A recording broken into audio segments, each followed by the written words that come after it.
Let's face it, most ancient tombs have been looted at least once. No matter how scary the rumors could have been, most mummies were open too. But one. This is the Bashiri mummy, and it puzzles everyone so much that nobody dares to see what's inside.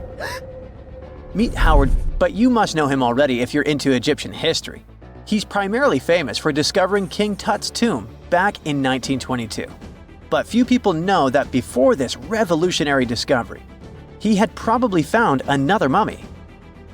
It happened in 1919, and it goes by several names, either the Bashiri mummy or the mummy of Pacheri, or the untouchable one. Some reports say that Howard stumbled upon the Bashiri mummy in Luxor's Valley of the Kings, just where he would later find Tut's tomb. Despite this find, not much is known about this particular mummy. The reason why it's still unharmed in any way is not because of some superstitions, but because nobody is sure that they can undo what they do if something goes wrong. The mummy is so intricately wrapped that researchers never unfurled it for fear of irreversible damage. The golden rule of anyone who works with antiquities: if you're not sure you can't make it better or preserve it unchanged, do not touch it. History knows many examples of ancient relics ruined beyond repair, say Ecce Homo, or smiling statue restoration. The delicate fabric that covers the mummy's face has this cool design that kind of looks like a pyramid. The researchers are not 100% sure, but this might be the only one of its kind with that embalming style. But without knowing the ancient technique, it's next to impossible not to ruin the mummy while unwrapping and wrapping it back. Back in the day, people, both experts and looters, would unwrap mummies for all sorts of reasons, mostly to study them. Luckily, these days, we have advanced tech that lets us check out what's inside a sarcophagus without having to unwrap anything. After taking a closer look at the Bashiri mummy, researchers figured out that it belonged to a man who was around 5.5 feet tall and lived during the Ptolemaic era, which makes this mummy roughly 2,300 years old. The Egypt Museum shared that the X-ray scan also uncovered an inscription of the guy's name, but it's a bit tricky to tell if it says Pacheri or Nenu, adding to the intrigue. The museum also pointed out that the fancy casing the mummy is in features all sorts of decorated scenes. You can see the mummy lying on a bed, flanked by deities Isis and Nephthys, along with the 4 sons of Horus. Plus, there are 2 images of the funerary god Anubis at the feet of the casing. By the way, Bashiri mummy is not the only one that has remained untouched. This is Issa Temkebde, and Gaston Maspero, a French archaeologist, made the decision to leave her mummy untouched, wanting to keep her resting peacefully since she was in such amazing shape. He did mention, though, that her tomb had been raided long ago. Thanks to some X-ray work, we learned more about the mummy. The scans revealed a few artifacts still wrapped up with the wife of a high priest, including amulets around her neck, right arm, and forehead. The X-rays also showed she had some dental issues and arthritis in her knees. While she passed away as an older woman, it's tough to pinpoint her exact age. However, various sources from her son's reign indicate that she was held in high regard in the kingdom. Isitemkebd served as the sister wife of Penejam II. You got me right, they were related by blood and were siblings, but back then it was pretty common to get married this way to preserve the purity of the bloodline. Say that to Habsburg, duh. Their chase for purity only led to inbreeding and the notorious Habsburg's jaw. Right, I guess we should not judge ancient Egyptian rules and morals, but what we can say for sure is that both Bashiri and Isitemkebd were incredibly lucky to stay untouched. The odds were not in King Tut's favor, though. The researchers' work hit him hard. The tomb itself was discovered in 1922, but it wasn't until 1925 that the nested coffins were opened during an excavation. The outer coffin, held together with silver pins, opened up to show another coffin shaped like a mummy, decorated with colorful glass and flower garlands. There were worries about the king's mummy because it had been exposed to moisture. The middle coffin was pretty heavy and didn't have any handles, so they had to be super careful taking it out. Inside the innermost coffin, which was solid gold and wrapped in a red cloth, they found the royal mummy, and this all went down on October 28, 1925. Tutankhamun's mummy, measuring about 6.07 feet, fit snugly into the innermost coffin, which was 6.17 feet long. You can already tell there was a problem, right? Imagine how hard it is to extract something as fragile as an ancient dried-up mummy, especially when there's not much room for maneuver. Plus, the mummy looked sus. It was pitch black. Howard Carter, the lead archaeologist of the expedition, estimated that around 2 buckets worth of oils had been poured over the mummy. But care had been taken to avoid the mask and feet. It was made to preserve him better. The body was positioned at a slight angle in the coffin, and there was a noticeable difference in the amount of dark oils on the right and left sides, indicating that the coffin might have tilted while being lowered into the sarcophagus. This oil created moisture inside the coffins, and over time, it reacted chemically, which Carter described as a sort of slow, spontaneous combustion, leading to the carbonization of the linen wrappings. Unfortunately, the combination of heat and moisture took a toll on the mummy's trappings as well. The crook and flail fell apart, the resin scarab cracked, and the threads holding the hands and mummy's bands started to decay, making everything quite fragile. Plus, the oils hardened over the years, effectively gluing the mummy and mask to the coffin's bottom. To try and separate the mummy from the inner and middle coffins, they were placed in the sun for several hours, reaching temperatures of 149 degrees Fahrenheit. Despite this effort, the mummy remained stuck, so the initial examination had to be done right where it was. The first part of Tutankhamun's mummy the researchers checked out was his lower legs and feet, meaning they started the examination from the bottom up.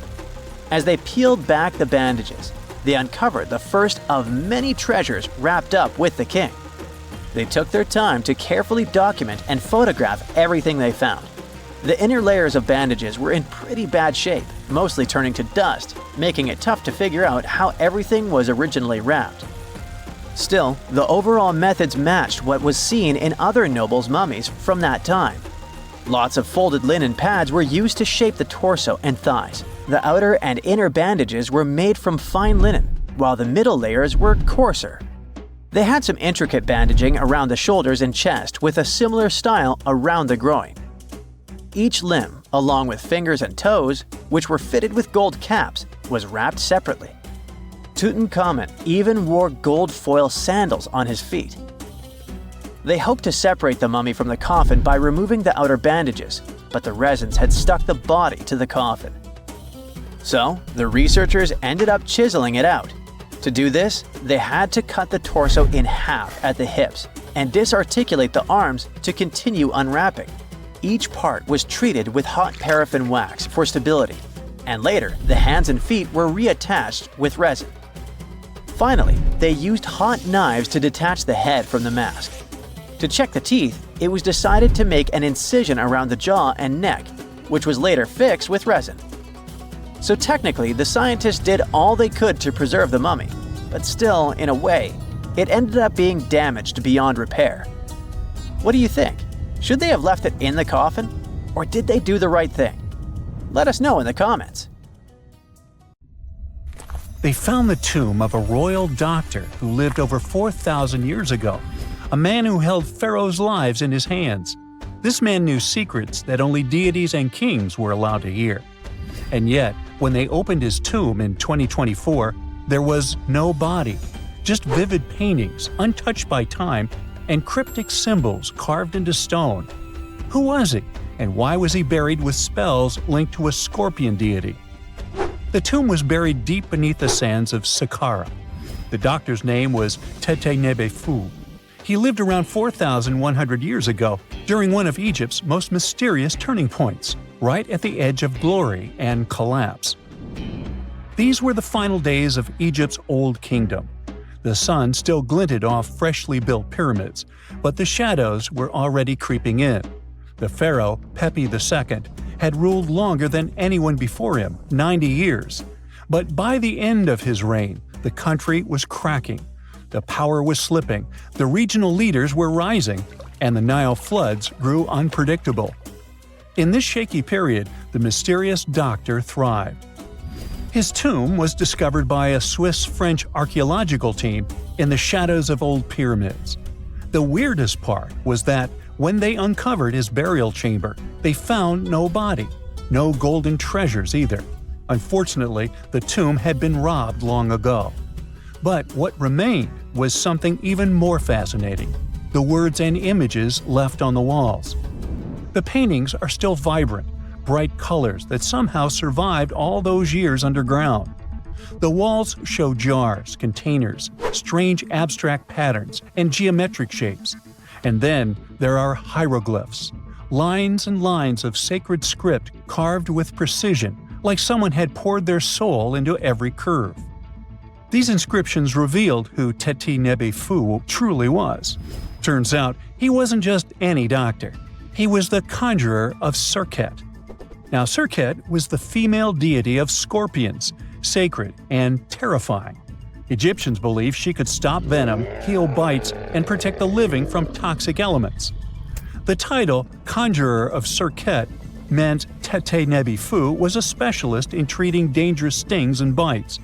And if he got an entire tomb for himself, he may have been Egypt's top expert in those things, a man who healed with both medicine and magic. But that wasn't all. He also held the title Director of Medicinal Plants, a title seen only once before in all of ancient Egypt. That means he knew the healing power of herbs, roots, and oils like no one else. Now, you might wonder, what plants in a huge land of sand? But in reality, ancient Egyptians used herbal medicine that would hold up in some labs today. They created pills, ointments, and inhalers. Most often, they chose some active ingredient, a flavor to make it easier to take, and something to deliver it into the body. Sound familiar? And yeah, they didn't have many traditional plants, so some of these ingredients were bizarre by our standards, like using crocodile dung and acacia mixed with honey. They even had formulas for anti-wrinkle creams. And apparently, our mysterious healer was also chief dentist. This title is almost never seen in ancient records. Evidence of Egyptian dentists is incredibly rare. Turns out, our ancient genius didn't just fight stings and study plants. He was also trusted with teeth and jaws, which were actually a huge problem in ancient Egypt. These people may have built wonders, but their teeth paid the price. Ancient Egyptians constantly caught grains of sand in their mouths. They often ate grit-filled bread and raw vegetables, which wore down enamel and caused a horrible condition called attrition. This led to tons of problems, including tooth loss. They had to improvise back in the day. For example, crafting the world's oldest known toothpaste from crushed rock, mint, and pepper, which ironically only made things worse for the gums. Or a toothpaste from things like eggshells, pumice, and natron, a salty mineral used for cleaning. They were also inventing mouthwashes from celery, bran, and herbs to ease the problem. Some mummies were even found with crude metal braces and gold wires attaching missing teeth. Though we're not sure if these were for the living, or was it just a nice little addition added as an afterlife gift. So, Teti Nebu specialized in all these fields. 3 rare titles for one man. Now, back in the day, he must have been admired as incredibly knowledgeable. In a world without modern science, he would have been like a sorcerer who knows how some leaf or bark could save a life.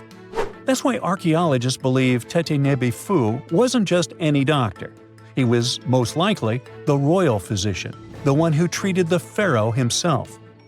We don't know for sure which king he served. Maybe it was Pepi II, and who knows, maybe that's why the guy lived so long. But if that was the case, Teti Nebu may have lived through the final moments of the Old Kingdom, watching the Golden Age crumble from inside the palace walls. And then he was buried. The body was looted, or perhaps just lost to time. But the team says they're still studying the tomb, still uncovering the traces of this incredible man. Overall, ancient Egyptians were practicing medicine on a crazy advanced level. Some practices feel familiar even today. They had hospitals, specialists, surgeries, and many more things, even medical schools. Both men and women were allowed to be doctors. They healed with various methods and practiced surgery with actual tools – scalpels, forceps, even sutures. Some doctors treated only the eyes, others the teeth, the stomach, or even what they called the hidden diseases. They knew how to clean and dress wounds, could set broken bones using splints made of wood or reeds wrapped in linen, and even prevented infections. There were even proctologists. They also built the first prosthetics, like a wooden toe with leather straps that help people walk normally again. The oldest known prosthetic is 3,000 years old. Now, the most shocking part is how they actually even tried to remove tumors. A recent study looked at a 4,000 years old skull. It belonged to a man in his 30s. There were signs of past tumors, and around 3 of them, there were marks, surgical cuts made with a metal tool. That suggests someone attempted to remove or study them, maybe treatment, maybe an autopsy. There was another skull of a woman over 50 years old. It also showed similar signs, but with healed fractures from an earlier injury, which is amazing because her treatment might have actually been successful. Being a healer in this society meant something powerful. It meant being a priest, a scientist, and a magician all at once. To ancient Egyptians, medicine was a necessary art, and they treated it with as much reverence as they did their deities. That's because they believed that sickness could be both physical and spiritual. So a doctor could recite a spell while applying a salve, and a lot of their treatments worked. The reputation of doctors in ancient Egypt was so strong that leaders from other parts of the ancient world, like Persia, actually sought them out. Even Homer, the Greek poet, once said the Egyptians were the most skilled healers of all. Of course, their understanding of the human body wasn't perfect. For example, they thought the heart controlled thought and emotion. They also didn't know what the brain really did. But their approach, observe symptoms, diagnose, and treat, well, that's modern medicine. Sure, they prayed over the wound, but they also healed it, didn't they? Their most famous physician was Imhotep. That guy was a true polymath, an architect, priest, and a healer who became so revered he was later worshipped as a deity of medicine. Yep, a human who was so cool they turned him into a deity. He lived 2,000 years before Hippocrates, the so-called father of medicine. And yet, some people joke we should drop the Hippocratic Oath altogether and swear an Imhotepic oath instead. These people weren't just laying the foundations of pyramids, they were laying the foundations of healthcare. Egyptian archaeologists made an extraordinary discovery near Cairo just recently. Drumroll, please. The most ancient and most complete mummy yet discovered in the country. Yes, they were keeping it under wraps. The 4,300-year-old mummy was found in a group of tombs close to the Step Pyramid of Djoser, dating back to the Egyptian Old Kingdom. It was covered in layers of gold. The team also found several other tombs, including one belonging to an ancient Egyptian official and another belonging to a secret keeper who had the power to perform special ceremonies. Another interesting tomb was that of a writer, which featured the largest statues ever found in the area. This vast burial site is also home to more than a dozen pyramids and resting grounds. Probably one of the most famous mummies in the world is that of Hatshepsut. She ruled Egypt like a boss for around 20 years, building all sorts of impressive buildings and creating new trade routes. But when archaeologist Howard Carter found her tomb in the Valley of the Kings, her sarcophagus was empty. However, Carter did find 2 coffins in another tomb, one of which belonged to Hatshepsut's wet nurse and the other to an unknown woman. In 2006, a team of specialists decided to investigate whether that mysterious lady was the queen herself. They found a molar tooth in a wooden box with Hatshepsut's name on it, and when they compared it to a gap in the mummy's mouth, it was a perfect match. Ramses II was a pretty impressive ruler, but it was his mummy that eventually made history. Now, we don't hear too much about his daddy. Okay, I'll stop. Ramses is considered to be the most powerful pharaoh in all of Egypt, as he reigned for a whopping 6 decades. He also lived to be over 90 years old. Now that's pretty amazing, considering the time he lived in. Ramses II supposedly had over 100 offspring too. Talk about a big family. When he passed away, his body was originally buried in the Valley of the Kings, but some sneaky guys tried to rob his tomb of all his treasures. Officials back in the day weren't having any of that though, so they moved his body to a secret location to keep it safe. Fast forward to the 1800s, and Ramses II's mummy was discovered along with a bunch of other rulers and important officials. But it wasn't in the best condition, so archaeologists flew it to Paris to get it, pampered. Problem was, he couldn't just be transported into another country. The only solution available was to give Ramses II his own passport. His occupation was listed as king, and the document even featured his photo. Most mummies aren't necessarily known for having the most hydrated skin. But that of an ancient woman, also known as Lady Di, proves otherwise. No, not that Lady Di. This wealthy lady from ancient times was discovered in an ornate tomb in 1971, and she looked fabulous, if we can say so about a mummy. Thanks to the special conditions in her tomb, like the moisture in the environment and the lack of oxygen, her body was almost perfectly preserved. Her skin was soft, her hair was on point, and she was still flexible. The museum that now proudly displays her mummy also shows a ton of fancy items that were buried with her, like dinnerware and musical instruments. Archaeologists investigated the mummy further and discovered that she passed away from a heart attack at around 50 years old. Even though it hasn't been around for over 2,000 years, Lady Di is still making history. The mummy of Otzi the Iceman was discovered in the Alps in 1991. Austrian authorities initially thought he was a modern mountaineer because he was so well preserved. Turns out, he was actually from the Copper Age. He was found in a mountain pass over 10,000 feet above sea level. Through studying his mummy, we've learned so much about life in Copper Age Europe. For example, we know that he was a native of Central Europe and enjoyed eating meat.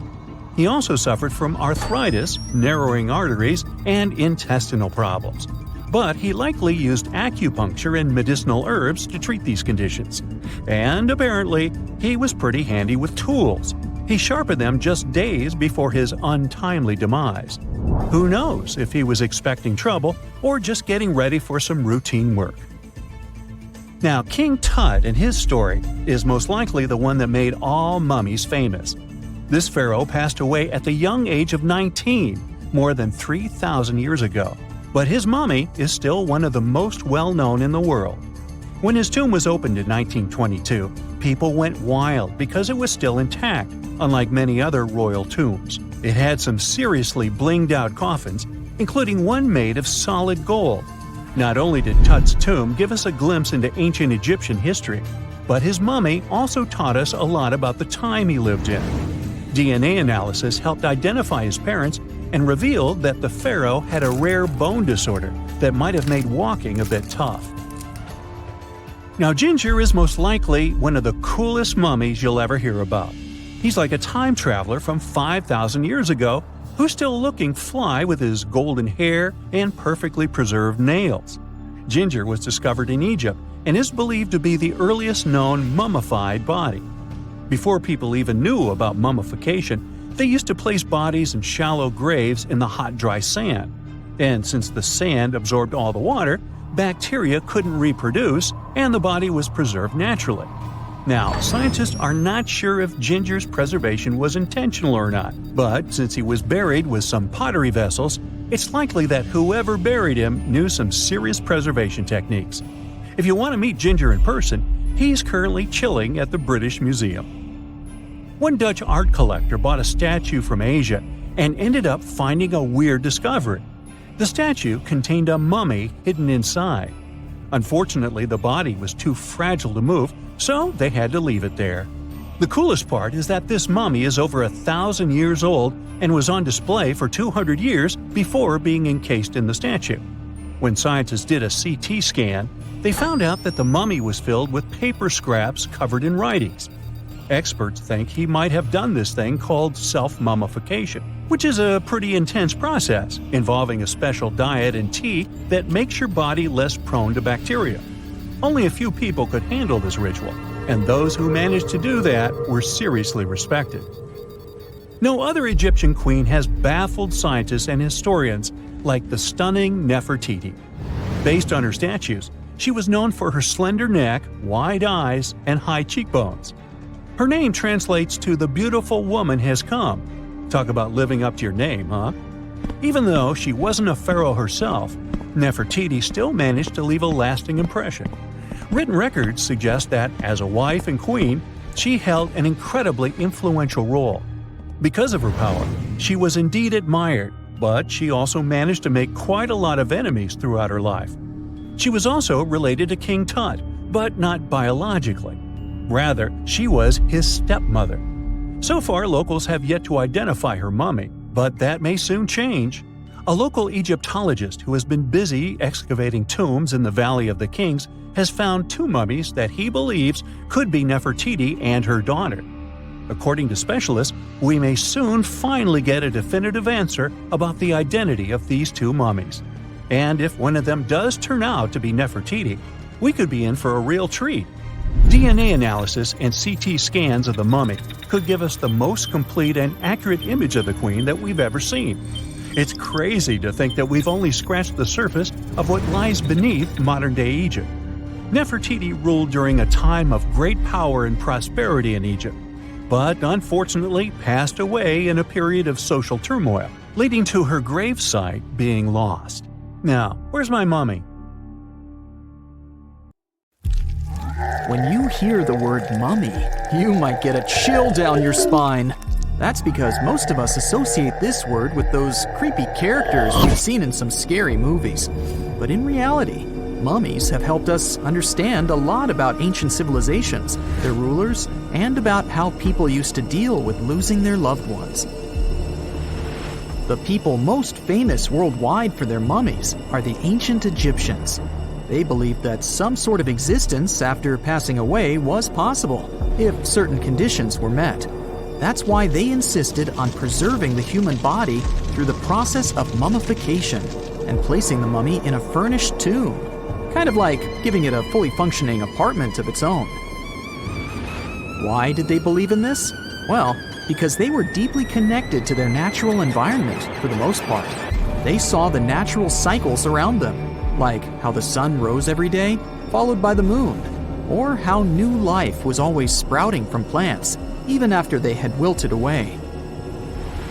They also believed that the powerful spirit Osiris, who represented the cycle of passing away and resurrection, played a role in this process. To prepare for the afterlife, the ancient Egyptians followed certain rituals, like mummification, which involved using materials like honey, resins, and incense to preserve the body. There's no other mummy more popular than that of King Tut. He was a young pharaoh who ruled over 3,000 years ago in Egypt. The problem with discovering ancient royal tombs is that most of such burial sites were previously robbed. People knew ancient rulers had been left with many valuable belongings, so those locations became vulnerable to thieves. When King Tut's tomb was opened in 1922, people were excited because it had not been robbed, like many other previously discovered royal tombs. That's how well hidden it was. Inside, his mummy was encapsulated in a total of 3 coffins, including one made of gold. The objects found in his tomb showed us what ancient Egypt was like, and studying his mummy also helped us learn about the culture and practices popular at the time when he passed away. We also learned about his family by looking at his DNA.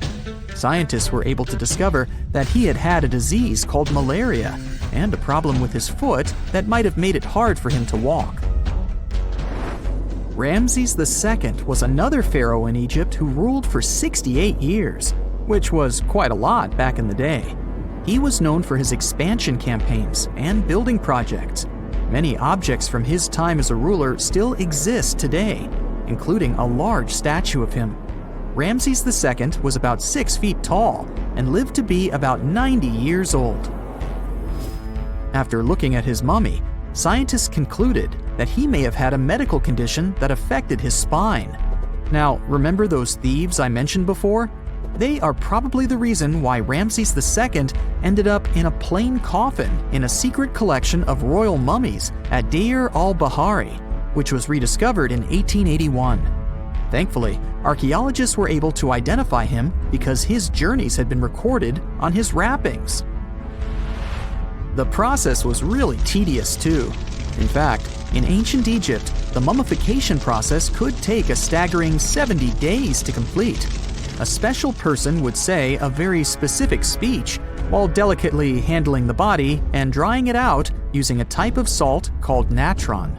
They also used linen and resin to make the body look more lifelike and to wrap it in cloth. The tomb was equally as important for ancient Egyptians. The walls of King Tut's tomb, for example, were adorned with intricate artwork that depicted his journey to the afterlife, from his burial procession to his passage through the underworld. The ancient Egyptians believed that everyone made this journey after passing away, and they filled their tombs with items and paintings to help the person in their spiritual travels. Additionally, the walls of the tomb were decorated with spells from a special book, which contained a collection of poems that the Egyptians believed would help people reach the afterlife.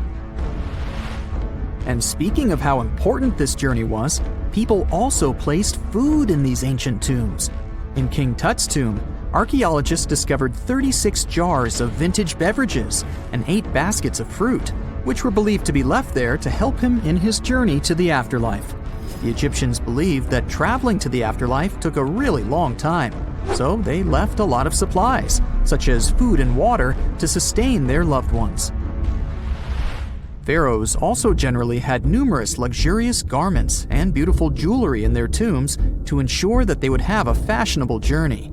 These items included various types of linen clothing, such as tunics, scarves, gloves, and headdresses, as well as a lot of gold jewelry with precious stones, like bracelets, buckles, pendants, necklaces, rings, and even precious depictions of insects for protection.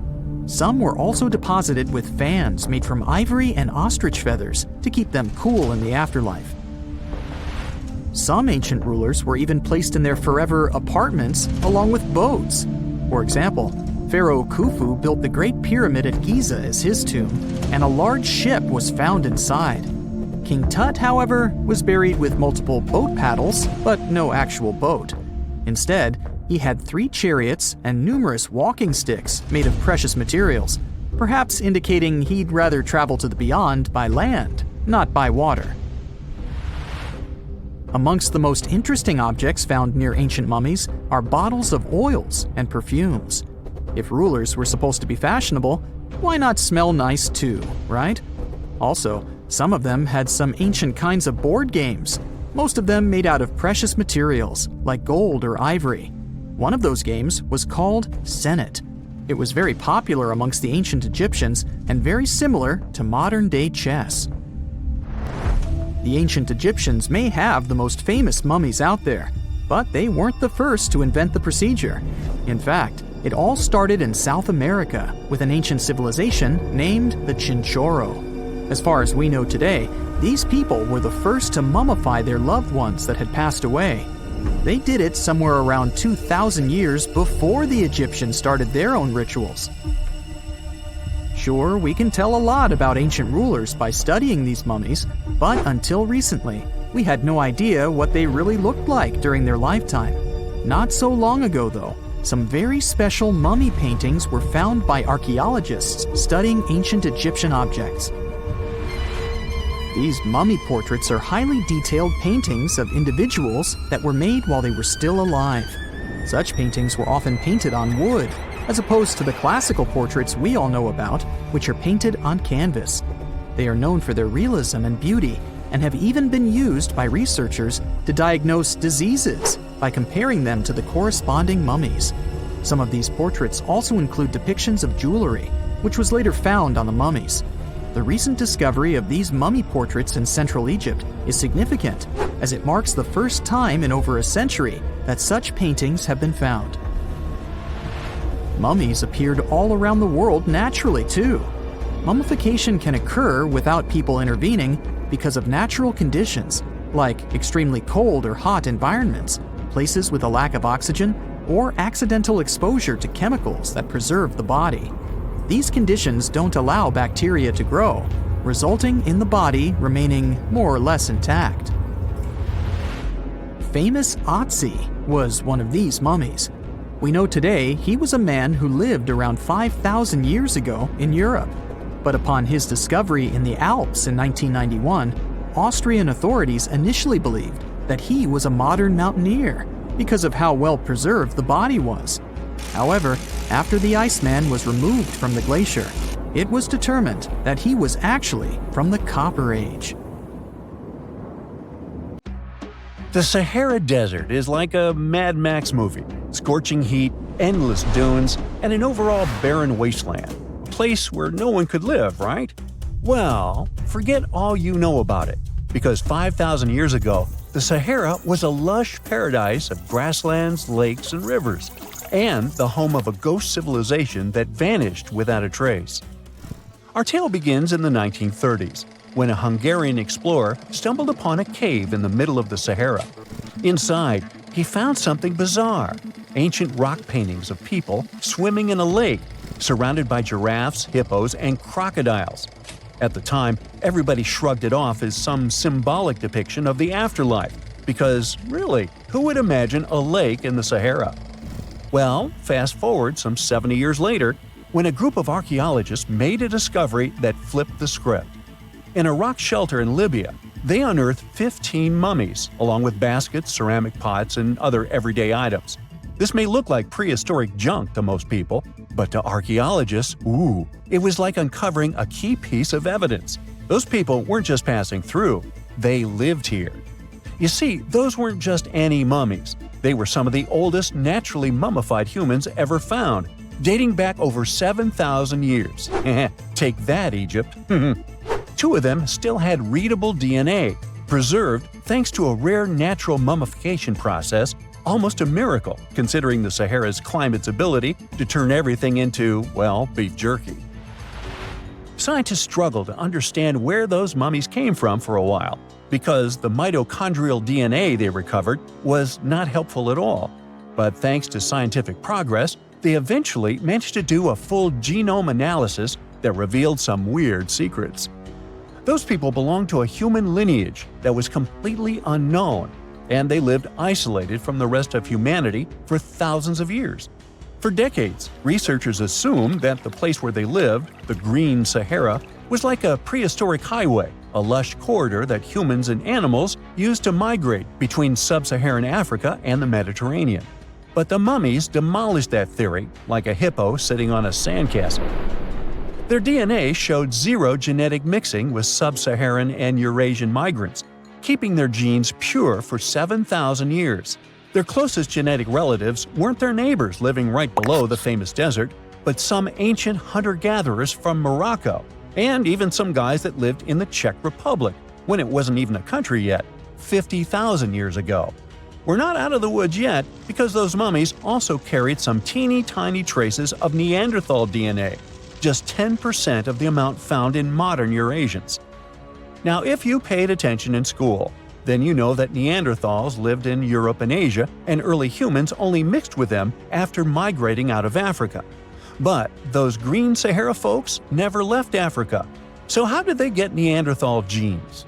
The leading theory is that their ancestors mingled with Neanderthals in North Africa 50,000 years ago before settling in the Sahara and cutting off contact with the outside world. Archaeologists also found cattle bones and tools made of stone and wood at that rock shelter, proving that those people led a thriving pastoral lifestyle. This discovery made scientists scratch their heads for a while because, you see, animal domestication was not developed in Africa. So how did they learn it if they never mingled with anyone? Did they have ancient YouTube tutorials? Probably not. The researchers believe they must have traded knowledge with neighboring groups, but just knowledge, no saliva. It's almost too hard to believe that no outsiders mixed with them. After all, who wouldn't want to live in a thriving civilization in the middle of a green paradise, drinking milk, eating meat, and even using animal blood as a protein source? Ooh, yummy. They didn't have to hunt for every meal, thanks to their livestock, and the abundant water made life pretty sweet. And yet, they never married outsiders. Why? Maybe it was a cultural choice to never date outside their own group. Or maybe the landscape itself kept them isolated. This is where scientists place their bets. They believed that the dense forests and rivers that existed in the Green Sahara acted like nature's no trespassing sign, creating a geographical barrier that isolates animals, plants, and whole societies. This isolation is the reason why their genes were so unique. These guys weren't swapping spit with anyone else. But this genetic time capsule almost didn't survive. For most of the last ice age, the Sahara was even harsher than today, a true dead zone where humans couldn't survive. 70,000 years ago, even the toughest people disappeared, retreating to the Nile Valley and the Mediterranean coast. Why? Because Earth was a climate bully. Massive glaciers stole all the moisture, weakening monsoons until rain clouds barely reached North Africa. Then came the knockout punches. Armadas of icebergs flooded the North Atlantic, triggering devastating droughts each time. This was the Sahara's ultimate keep-out era.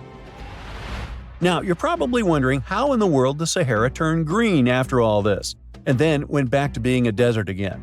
Well, it all started 15,000 years ago — I wasn't around then — when Earth was shaking off the last ice age. Our planet's axis was a bit wobbly, and because of that, the northern hemisphere got closer to the sun, getting extra sunlight and heat. This eternal summer turned North Africa into a giant moisture magnet, pulling water from the Atlantic and making it all rain down on the Sahara. The result of this ridiculous amount of rain was a lush savanna, complete with lakes the size of small countries. But the African humid period was not just a one-time miracle. The truth is, this eternal on and off switch between green and desert happened to the Sahara more than 230 times since the desert was born. During one of these events, the Sahara even expanded, getting bigger than it is today. So when the Green Sahara showed up, you can bet it brought the ultimate ecosystem glow-up. This wasn't just a light dusting of grass. We're talking full makeover. The transformation was so complete, it even reshaped animal populations. Cheetahs suddenly struggled with the new prey dynamics, while rodents like the multi-mammate mouse thrived in the suddenly abundant grasslands. But don't pack your prehistoric swim trunks just yet. This paradise had teeth. The Sahara was an ecological maze of crocodile-infested rivers, malaria-carrying mosquitoes, and big cats lurking in the tall grass. Crossing it would have been like playing a real-life game of Hungry Hungry Hippos.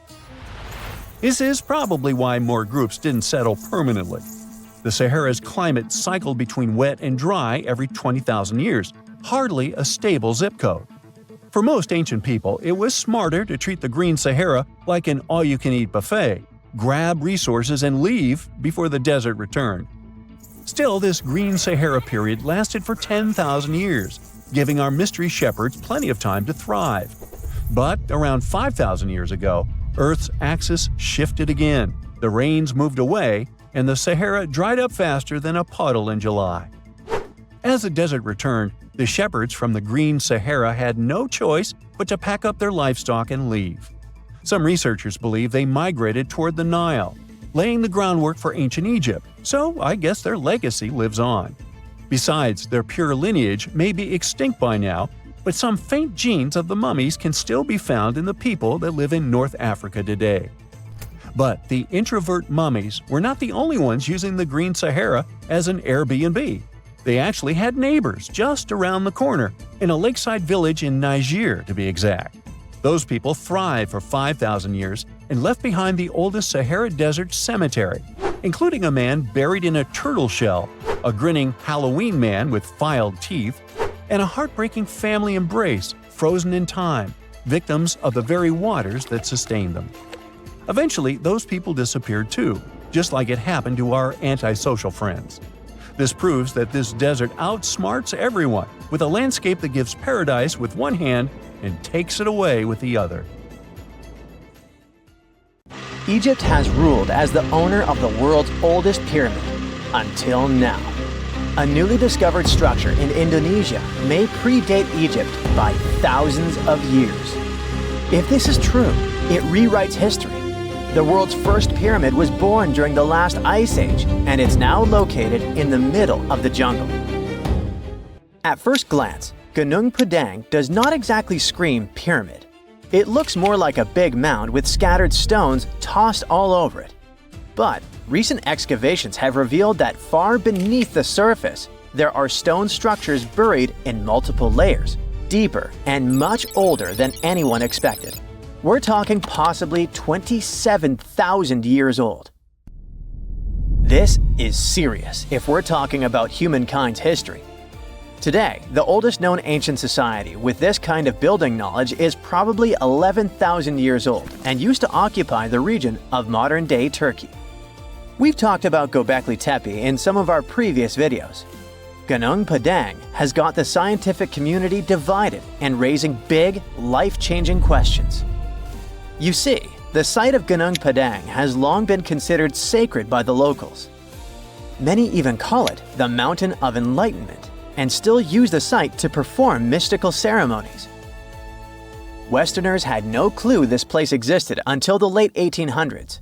That's when a Dutch explorer heard whispers about a strange mountain and went to see it for himself. Just 4 hours south of Jakarta, he found something wild. Stacked terraces connected by rough stone steps, massive flat stones covering the ground, and towering pillars everywhere. To him, it looked like an ancient ceremonial site, maybe even a burial ground. For almost 100 years, mainstream archaeologists simply ignored Gunung Padang. The story resurfaced when a group of farmers brought attention back to the mountain in 1979. By the 80s, researchers finally started digging and found pottery fragments dating back to somewhere between 45 BCE to 22 CE. But here's where this story gets interesting. Some studies suggest the deepest layers of Gunung Padang are between 16 to 27,000 years old. That means this pyramid could have been built during the last ice age. And if that's true, it's older than Egypt's famous pyramids, the ones we thought were the world's first. This whole theory comes from geologist Danny Hillman. His team used ground-penetrating radar, core drilling, and carbon dating to study Gunung Padang, and what they found was pretty wild. According to Hillman, this place is like a giant ancient layer cake, built in stages over thousands of years. The youngest layer is around 3,000 to 4,000 years old. That's roughly the age of the pyramids in Egypt. When you dig a little deeper, you find Unit 2, which was built between 7,500 and 8,000 years ago. But here's where things get truly mind-blowing.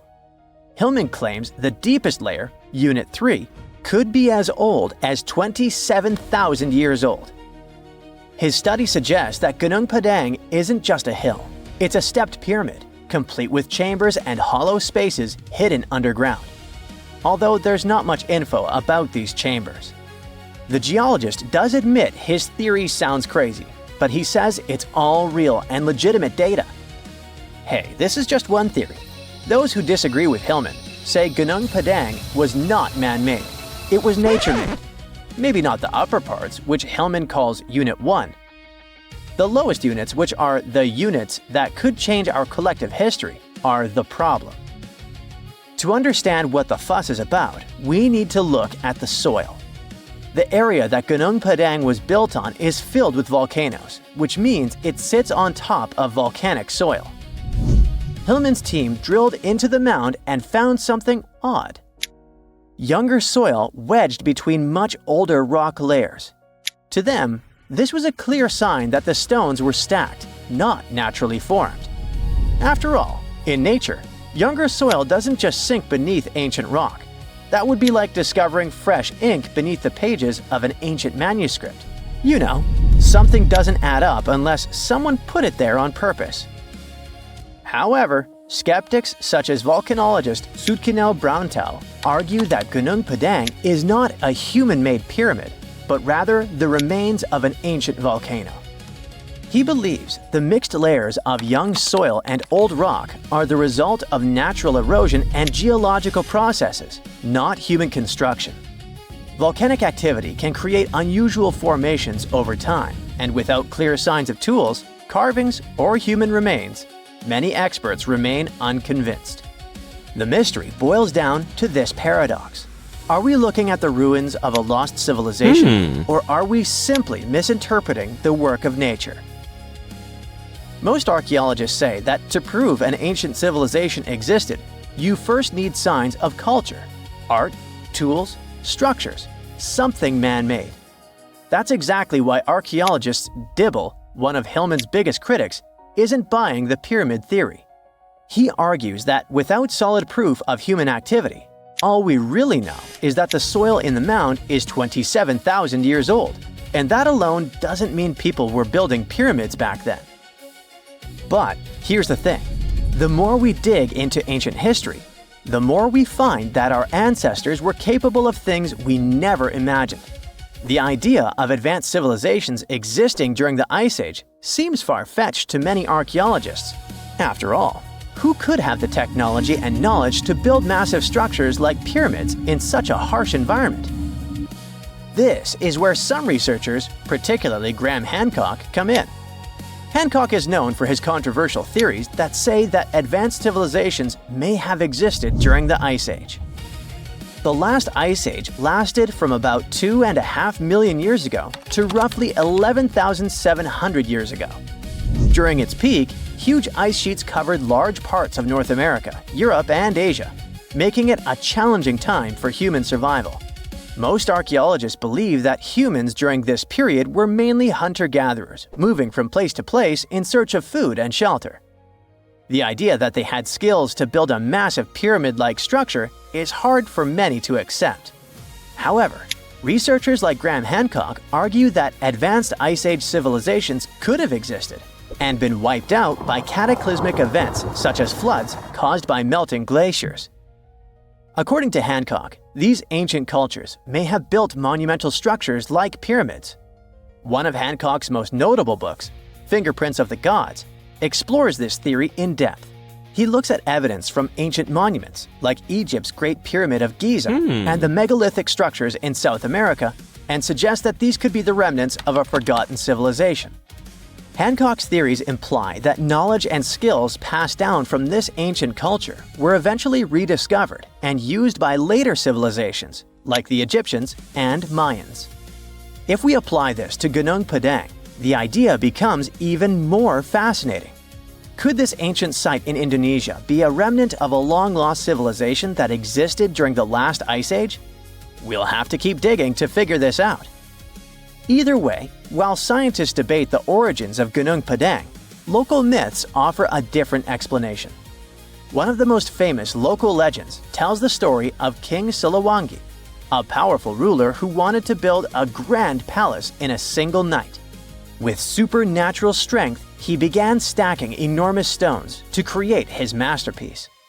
But as the first light of dawn appeared, he realized he had failed to finish in time.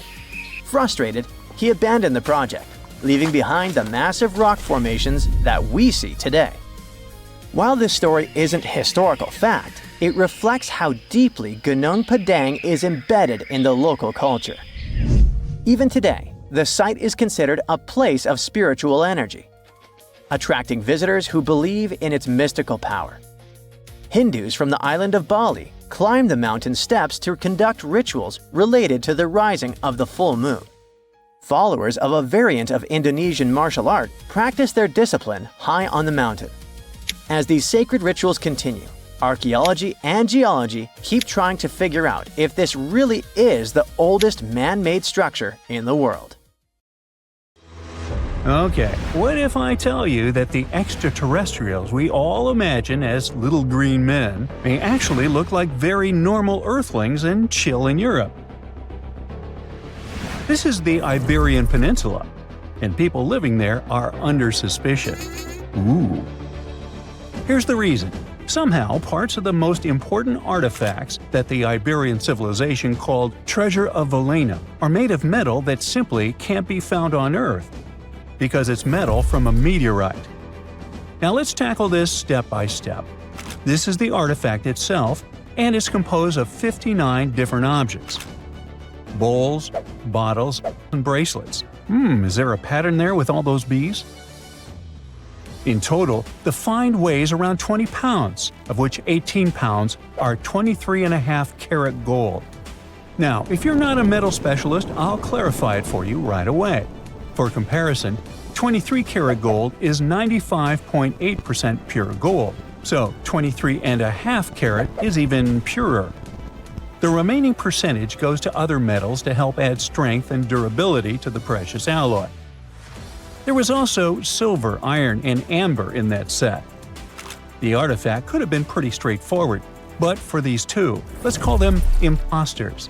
Look at this wrought iron bracelet and this hollow hemisphere. Can you see that? Those rusty lines on the hemisphere and the overall weird color of the bracelet do stand out, since everything else is made of purest gold. This all started back in 1963, when a researcher noticed a dark leaden metal among the shiny bowls and bottles. The metal was shiny in some areas and covered with a ferrous-looking oxide that was mostly cracked.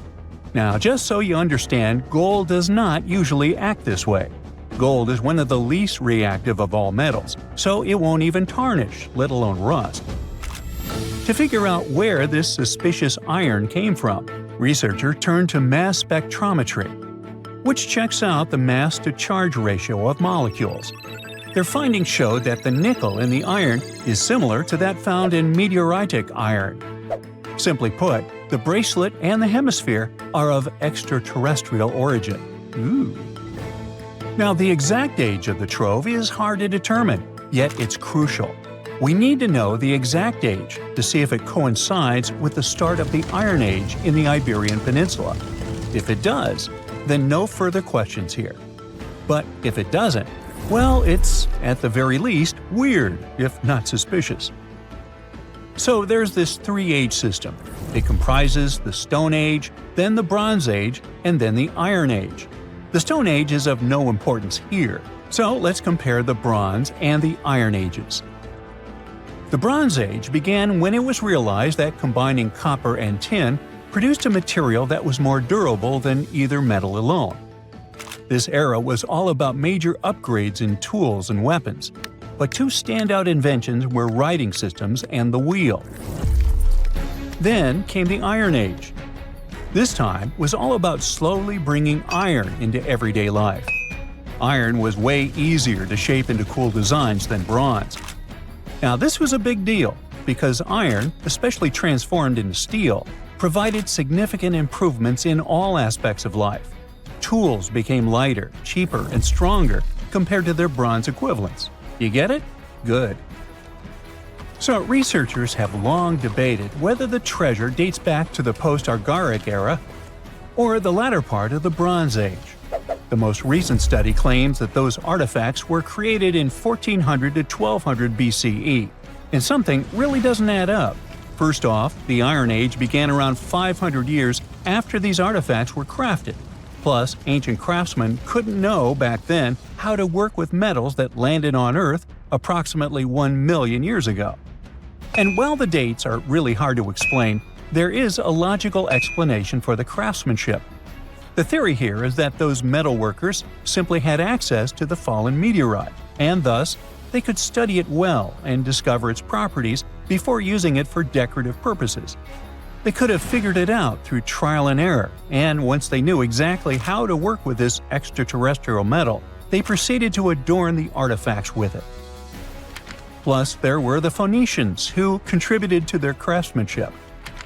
Now, it's true that the Iberian people have been processing metal and making pottery long before the Phoenicians settled on the peninsula. But the arrival of new metalworking techniques and the introduction of the potter's wheel enabled them to produce better quality goods much faster than before. So, we figured out the extraterrestrial origins of the Iberian artifacts. But guess what? This area is still under suspicion. The reason for that is the language they spoke. You see, for most modern languages people use today, there will always be some proto-language. Say for Italian, Spanish, and French, it's Latin, hence their similarities. But wait, Iberian was largely spoken where modern Spain is, so why isn't Spanish similar to it? Well, the truth is, no language today is similar to the Iberian. Maybe only the Basque language, but it's because of some similarities found in their numerical systems.